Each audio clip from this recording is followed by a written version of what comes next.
Welcome, everybody, today. I have John Ognar from Allspring. John, welcome. Hope you're having a wonderful day. Yeah, thanks, Carol. Excited to be here again. Pleasure. So today, everyone, we want to talk a little bit about what's going on with the stock market, where we see the opportunity, where we think things are going. It's certainly been a rocky ride over the last few years, from COVID to the volatility, and more recently, dealing with the debt ceiling issues. So, John, you wouldn't mind just taking a little time to just unpack, what you guys are seeing on your end, where you guys see some opportunity, where you see, frankly, some concerning points in the market, and just give us a nice little highlight of where you think things might be going.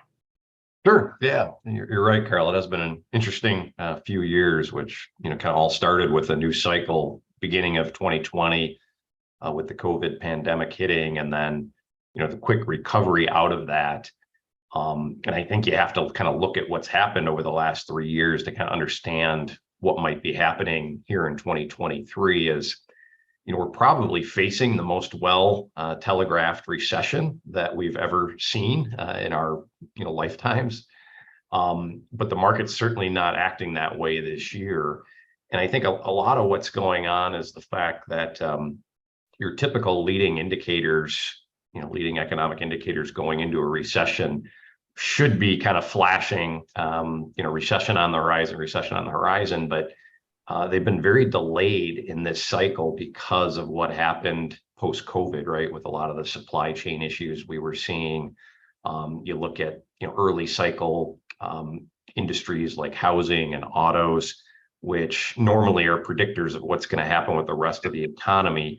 But given, the tightness of inventories in both the housing market as well as the auto market, those have held up pretty darn well. And I think when you look at, PMI data and other, kind of leading economic indicators, they've held up pretty well here, but we're starting to see some cracks in those economic indicators. Even today, you saw jobless claims start to tick up a little bit.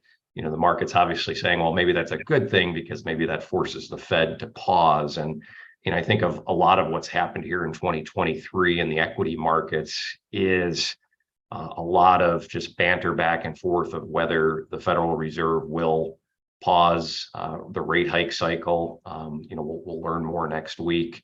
But our view, managing equities up and down the market cap spectrum, small, mid, and large cap on the value side, and then we also manage portfolios on the small cap side, ex-US, within the developed markets, is that even if the Fed does look to pause here, they're not going to begin cutting anytime soon, unless the economy really goes into a deep recession, which would certainly not be good for the equity markets.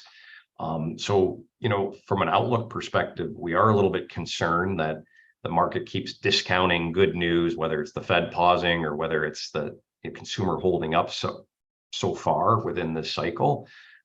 If you do see jobless claims start to raise and layoff announcements start to increase, then you're going to see that consumer spending roll over pretty darn quickly, and the economy is going to face some struggles. So we're kind of in the camp here that you probably want to be a little bit defensive and make sure that you are understanding the risks from an economic perspective. Obviously, the equity markets have worked very well in 2023, but a lot of it is narrow breadth of the markets, right? It's large cap growth stocks with 7 stocks within the NASDAQ 100, making up 50% of the move. I think when you look in the S&P 500, it's the top 5 stocks represent 20% of the S&P. It's been a really narrow move, obviously driven by a lot of the hype around AI and companies that are exposed to AI. That's something we're going to be talking about for years to come, but a lot of the move that we've seen in the markets this year has been narrowly focused on that.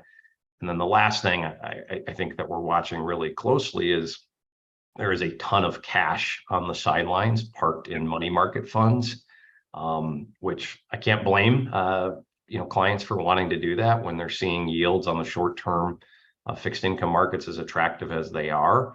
But cash has only outperformed bonds and stocks. When you look back since 1928, it's only happened 12 times.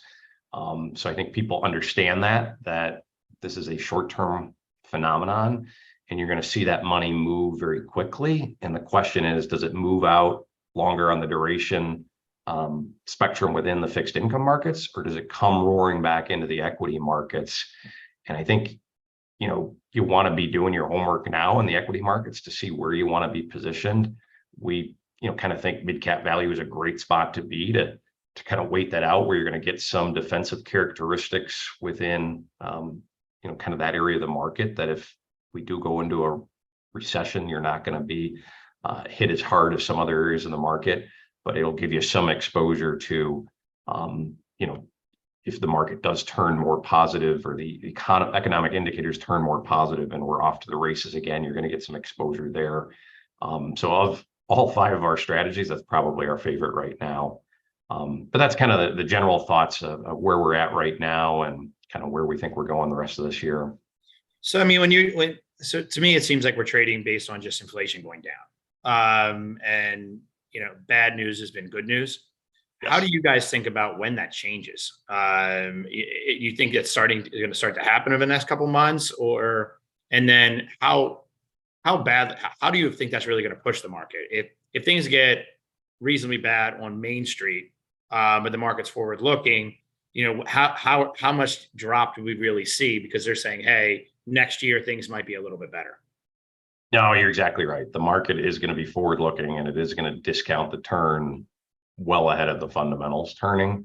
But I think what you've seen here, since the October lows, is a very optimistic view that we should be discounting a turn already. And I don't think we've seen the economic fundamentals really roll over yet. And so the market might quickly reverse itself and say, oh, shoot, we're ahead of ourselves here. On your comment on inflation, I think you're spot on. One of the kind of bull cases of the markets right now is that, hey, earnings have been really resilient and they've held up extremely well. But if you really dissect those earnings, a lot of it has been inflation driven. Companies are benefiting from price increases, therefore impacting the revenue line. But as you anniversary that now on a year over year basis, that's not really sustainable. And so you're going to see margins come down pretty substantially over the rest of this year as that revenue positive benefit starts to diminish. But at the same time, your cost of goods sold from the inflationary pressures on the kind of the bottom line margin continues to be a headwind for a lot of companies.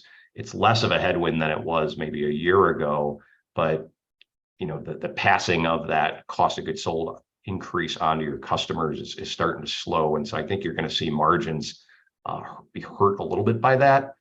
Again, the big question is how much discounting is the market doing of that already? Things that we look at, our team was founded by a couple of CPAs, accountants, and what we're hyper focused on is things like maturity profiles of our companies.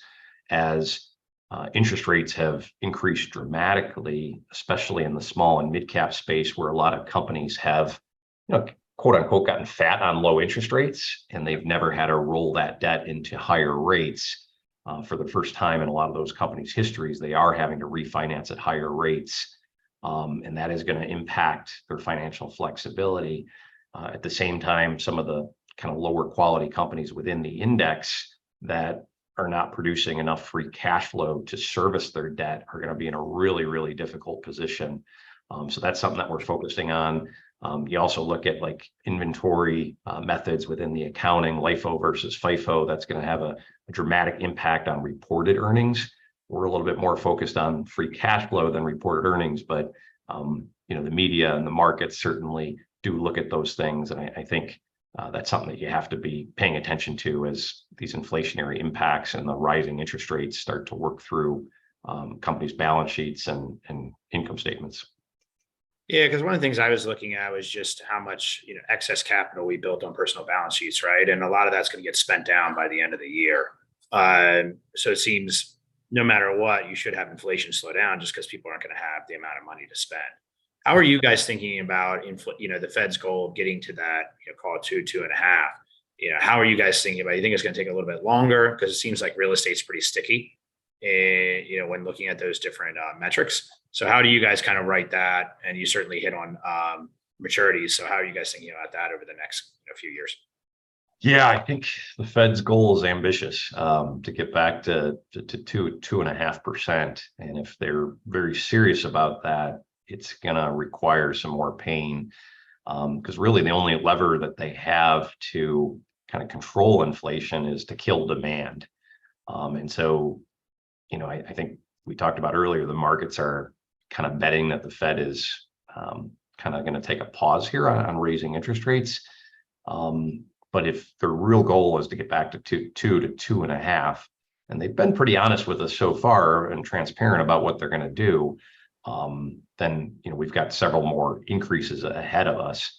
Hopefully they have some sensibility and take a pause and look at kind of what they've done so far and what the impact might be 3 to 6, 18 months out, whatever it might be.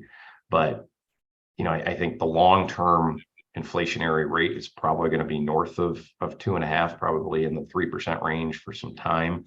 And it's going to take a while.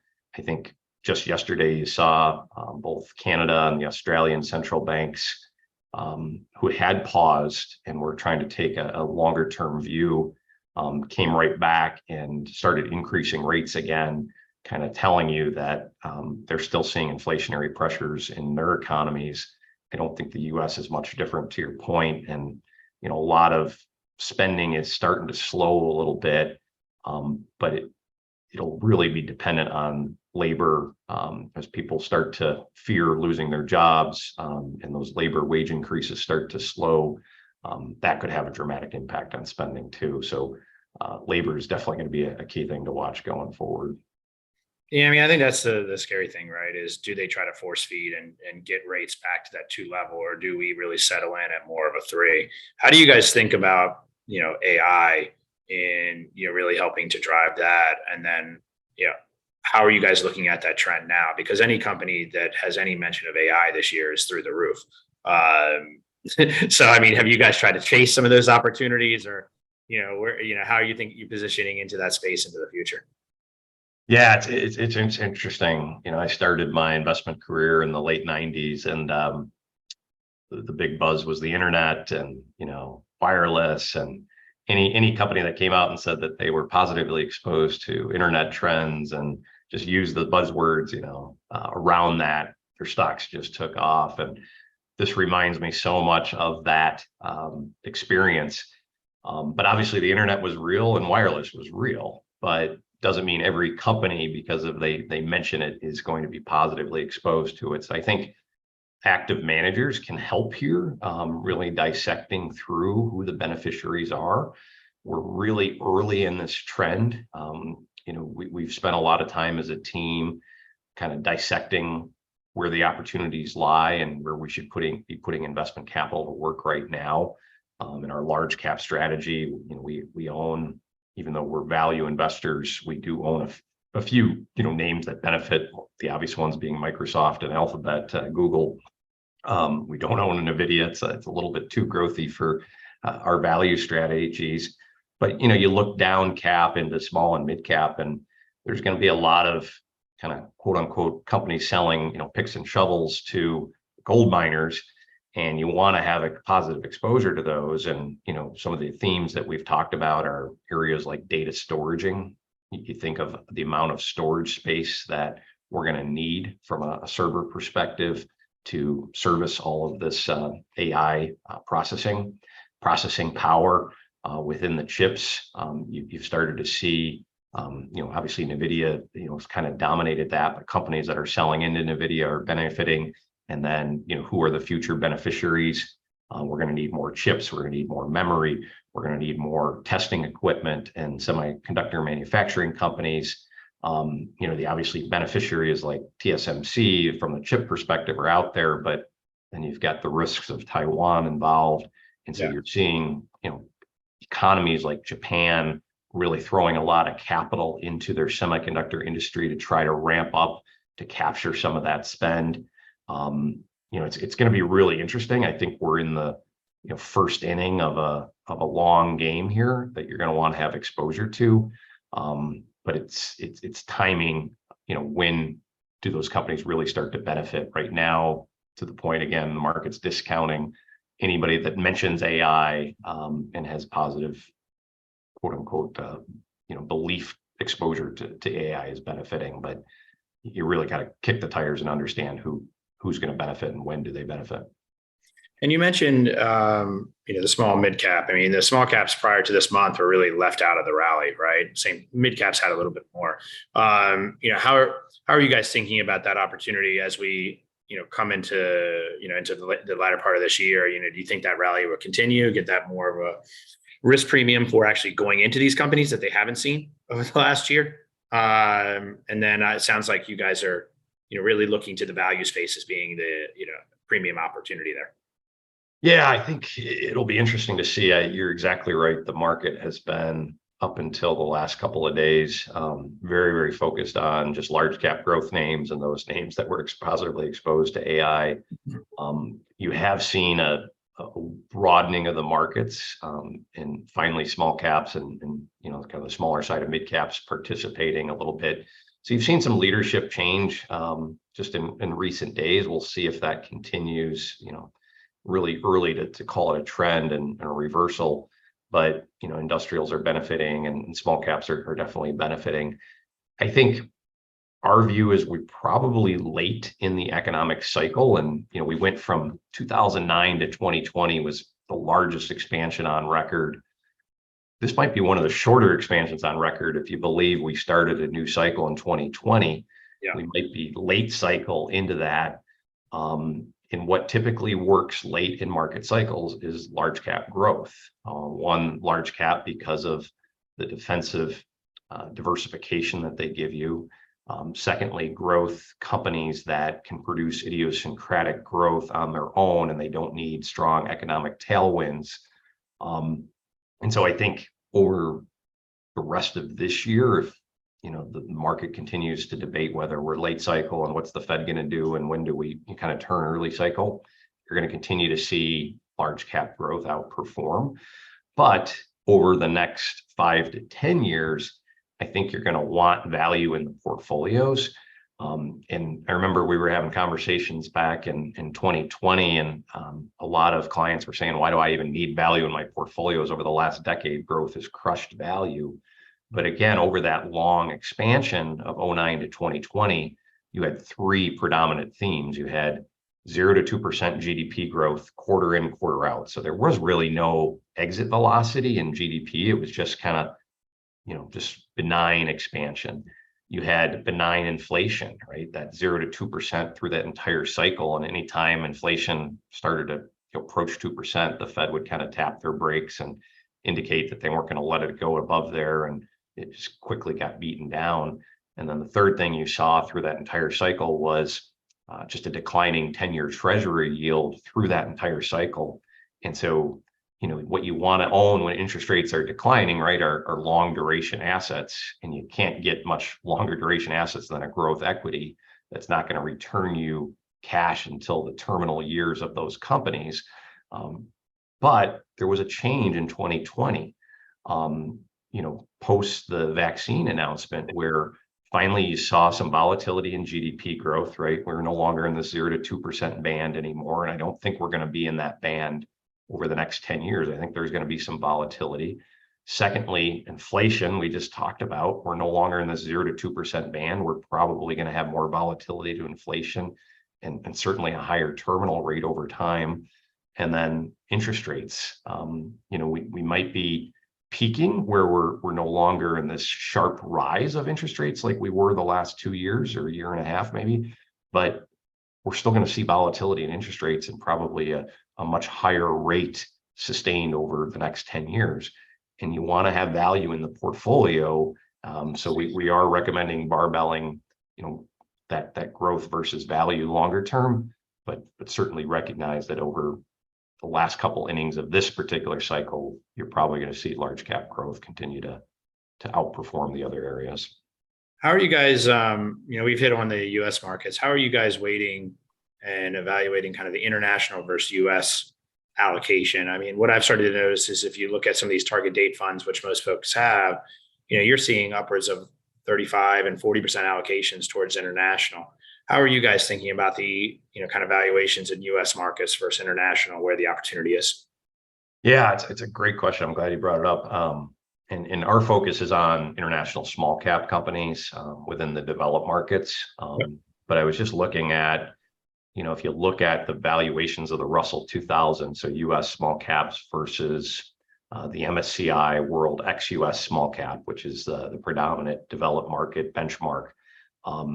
The Russell 2000 was trading at about 17 times on a price to cash flow, about 19 times on a price to forward earnings basis, versus the developed market small caps are about 14 times on a price to free cash flow basis and 13 times on a price to forward earnings. And so you're getting about a 6 multiple discount to go ex-US within the small cap category. And we just talked about small caps kind of been left behind here in the US. So I only imagine large cap internationals probably look very, very similar. But on the other hand, now you look at the quality metrics, things like ROE and return on equity, return on assets, ROA, debt to cap, debt to equity.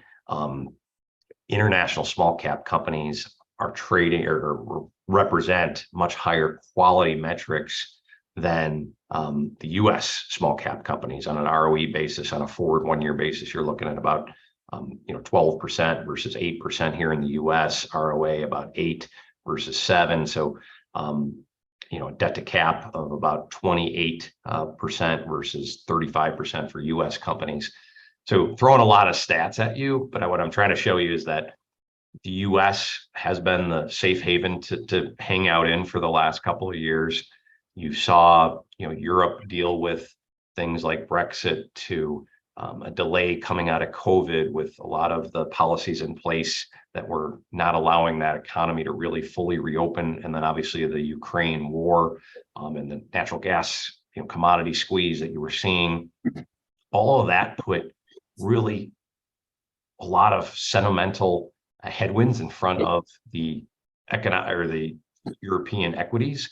Same thing in Japan and Australia. But that's, we think, fully discounted in a lot of those valuations. And on a forward 3 to 5 year basis, I think you're going to see some capital return to those markets and some of that multiple gap close a little bit. So we are really, really, from a tactical and a structural view, I'm pretty excited about international small caps right now.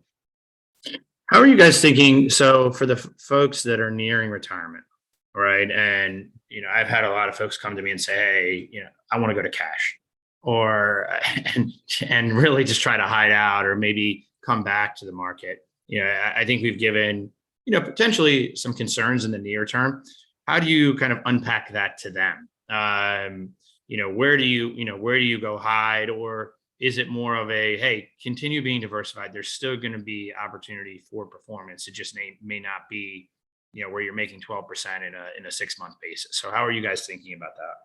Yeah, I think you bring up a good point. I think we've all been spoiled with, just the equity markets over the last cycle. Just, expect to get, double-digit type of returns every year, and just throw it into an S&P 500 index fund and call it a day. And why would you need a financial advisor to do that for you? But I think the next decade is going to look a lot different. You're going to need some assistance, because one, that easy liquidity that the Fed had provided from a monetary policy perspective, fiscal policy, just as easy as can be as well. A lot of that is going to change going forward. And we obviously don't know what the next regime is going to look like from a political standpoint. However, we do know that we're probably not going to live through that easy cycle that we just lived through. And so I think you're going to need to look outside of just the S&P 500 to find return. You're going to have to look back into the fixed income markets for yield. You're going to have to look for things like international small cap or emerging markets, or some more niche areas to, get return, and where you can kind of juice up that return a little bit versus just throwing it into an S&P 500 index fund. Near term, to answer your question, Carl, I think, yeah, there are going to be some, economic headwinds ahead of us. But I think you're going to want active managers to kind of provide some protection of capital to invest in companies that have flexibility in their balance sheets. They have sustainability to their free cash flow, that they're not just dependent on catching tailwinds from the cycle, and it's less about timing those tailwinds and headwinds, and it's more about just investing in companies that should be able to earn that free cash flow through a full cycle. And when you look at the indexes, especially in small and mid cap space, you get a lot of companies there that are not profitable and that are facing these maturities and refinancing risk, and they're going to face a lot of headwinds. So I think you're going to want active management. I think you're going to want professional advice from your advisor to help you navigate, the near term, as well as, the next 10 years, as the markets are going to look very, very different. But I wouldn't be hiding out in cash for too long. I fully admit, I put a lot of money into money market funds this year in my own personal account, and a lot of our team have, but you're starting to see that money and I'm moving money over into other areas, down the duration curve within fixed income, back into small and mid cap equities, especially, where we think on the value side, you're going to get a little bit of yield protection there. One thing that I often hear from advisors is that you should hide out in dividend stocks. We don't necessarily agree with that, because for the first time in a long time, you have competition from the fixed income markets for yield, versus the last cycle, you had to get yield from your equity portfolio because you weren't getting anything from your fixed income portfolio. Secondly, if cash flows do roll over from a recession, some of those companies that have put out pretty high payout ratios to sustain that dividend are going to be forced to cut their dividend. And so again, I wouldn't be hiding in ETFs or just dividend chasing passive strategies. I would again entrust an active manager that can look at kind of those balance sheets, look at those cash flow streams to really understand, is that dividend sustainable, and is that income level going to be challenged going forward? And you're certainly going to see companies benefit from that, but you got to be selective in who you're choosing. Yeah, and I mean, I've heard. The expectation is there's going to be even within the index, there's going to be a lot of winners and losers. I think I was listening with David Tepper, or one of the historic hedge fund managers, and that was just a takeaway. It's like, out of 500 companies, you may have 200 that really win and 300 that really lose. So you're going to see a lot more volatility. One of the questions I've had recently too is, do you have any pulse on, would be on, more towards the alternative space when we're thinking of, maybe hiding out in a gold position. Have you guys, have you guys had any thoughts on that, and maybe those markets where that might go? Just as, again, another hedge for some folks, or you guys still lean more into the long-term equity opportunities over maybe short-term, it's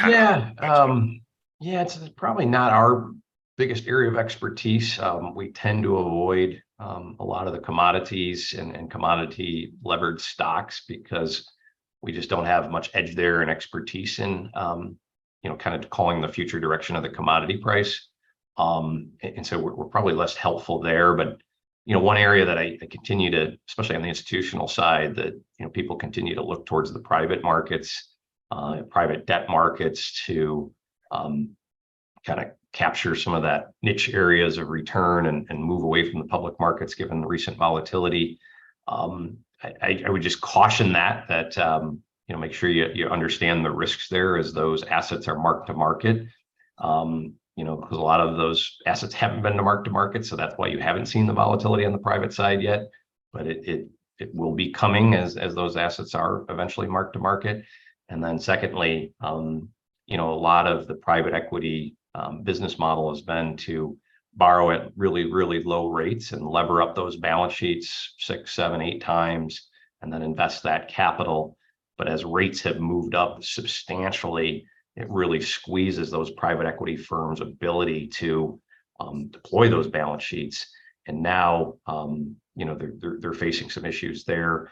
I think, from a public equity manager like ourselves, we'd like to see that, because a lot of our small and mid cap companies specifically are making acquisitions in the private space, And a lot of those valuations got pretty crazy over the last few years with all of that private equity funding chasing acquisitions in the private space.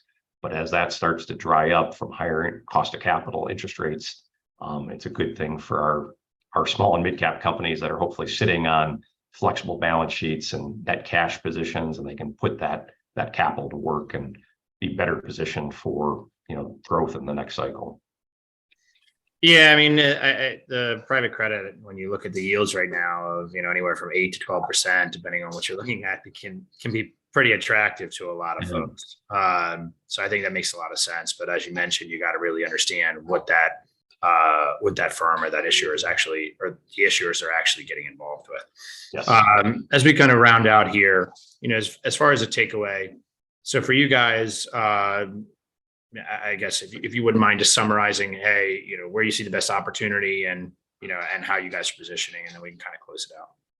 Sure. Yeah. I mean, I think given our broad view up and down the market cap spectrum here in the US and then, ex-US in the small cap space, really two areas that kind of have us most excited in our parameters of where we kind of look in the markets. And one is mid cap value. I think if you look at similarities, we talked about earlier, AI being kind of similar to the tech bubble of the late 90s, early 2000s. When that bubble burst, large cap growth, mid cap growth were dead money for the next 10 years, right? The S&P 500 was kind of, they called it the lost decade. So where could you make money coming out of that was mid cap value. Mid cap value was a real outlier over that subsequent 10 years after the bubble bursted. I'm not calling AI a bubble by any means, but I think large cap growth, the run up that we've seen not only this year, but when you look at kind of 2019, 2020 into 2021, it was all the equity markets were driven by those FANG stocks and those large cap growth stocks, similar to what we're seeing here in 2023.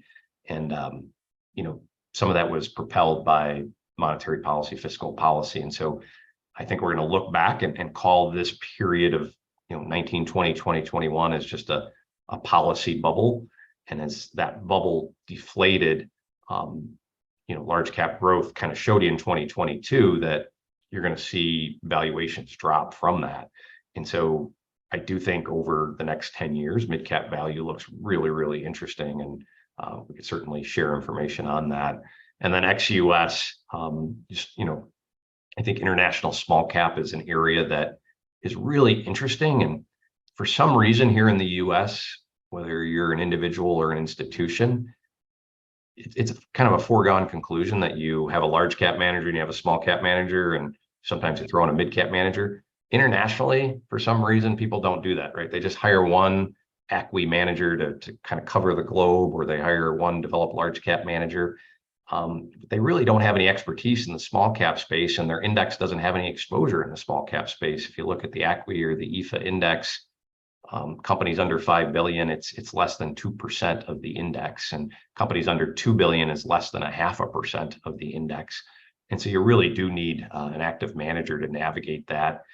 Last thing I would point to is spent a lot of time talking to big public pension funds and their consultants, and a lot of them are concerned about emerging market volatility, given what happened with Russia and the political pressures that they're under to divest away from that. China is the next concern, and it's a much bigger percentage of the EM index. And so I think emerging markets volatility has increased, returns have decreased, so your risk-adjusted returns have come down. And I don't think they're out of the woods yet because of some of the political pressure from some of these big organizations investing in EM. So they have to look elsewhere to get that diversification, to get that return enhancement. And I think international small caps going to benefit from that as some of that money may move out of the EM markets into other ex-US markets. Thank you, John. So as a takeaway, yeah, certainly it seems like there's a great opportunity on the value side in the US small and mid cap, and certainly take a look over to the international area. It's been a segment that, as John mentioned, is pretty underwhelmed when it comes to how many people actually view it and look for opportunity there. So thanks for unpacking that today, John. We definitely appreciate your time. and hope everyone has a wonderful rest of their day. Thanks, Carl. Appreciate the time. Appreciate it. Bye.